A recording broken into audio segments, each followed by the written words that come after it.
नमस्ते दोस्तों, हमारे चैनल में आपका स्वागत है। आज हम पंचतंत्र की कहानी बंदर और लकड़ी का खूंटा सुनेंगे। तो चलिए शुरू करते हैं वीडियो।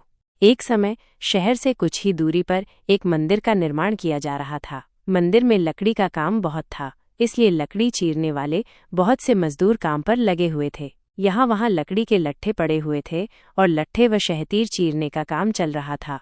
सारे मजदूरों को दोपहर का भोजन करने के लिए शहर जाना पड़ता था, इसलिए दोपहर के समय 1 घंटे तक वहाँ कोई नहीं होता था। एक दिन खाने का समय हुआ तो सारे मजदूर काम छोड़कर चल दिए। एक लट्ठा आधा चिरा रह गया था। आधे चिरे लट्ठे में मजदूर लकड़ी का कीला फंसाकर चले गए। ऐसा करने से दोबारा आरी घुसाने में आसानी रहती है। तभी वहाँ बंदरों का एक दल उछलता कूदता आया। उनमें एक शरारती बंदर भी था जो बिना मतलब चीजों से छेड़छाड़ करता रहता था। पंगे लेना उसकी आदत थी। बंदरों के सरदार ने सबको वहां पड़ी चीजों से छेड़छाड़ न करने का आदेश दिया। सारे बंदर पेड़ों की ओर चल दिए, पर वो शैतान बंदर सबकी नजर बचाकर पीछे रह गया और लगा अड़ंगेबाजी करने।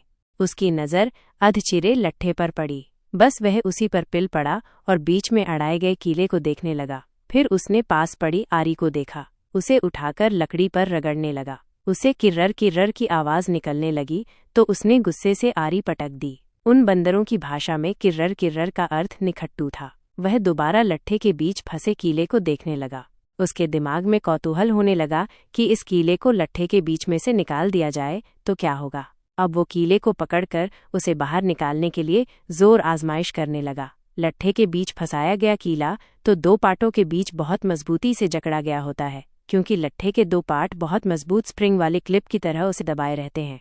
बंदर खूब जोर लगाकर उसे हिलाने की कोशिश करने लगा। कीला जोर लगाने पर हिलने व खिसकने लगा तो बंदर अपनी शक्ति पर खुश हो गया।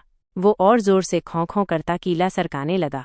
इस धींगा मुश्ती के बीच बंदर की पूंछ 2 पाटों के बीच आ गई थी, जिसका उसे पता ही नहीं लगा। उसने उत्साहित होकर एक जोरदार झटका मारा और जैसे ही कीला बाहर खिंचा, लट्ठे के 2 चिरे भाग फटाक से क्लिप की तरह जुड़ गए और बीच में फंस गई बंदर की पूंछ। बंदर चिल्ला उठा। तभी मजदूर वहां लौटे।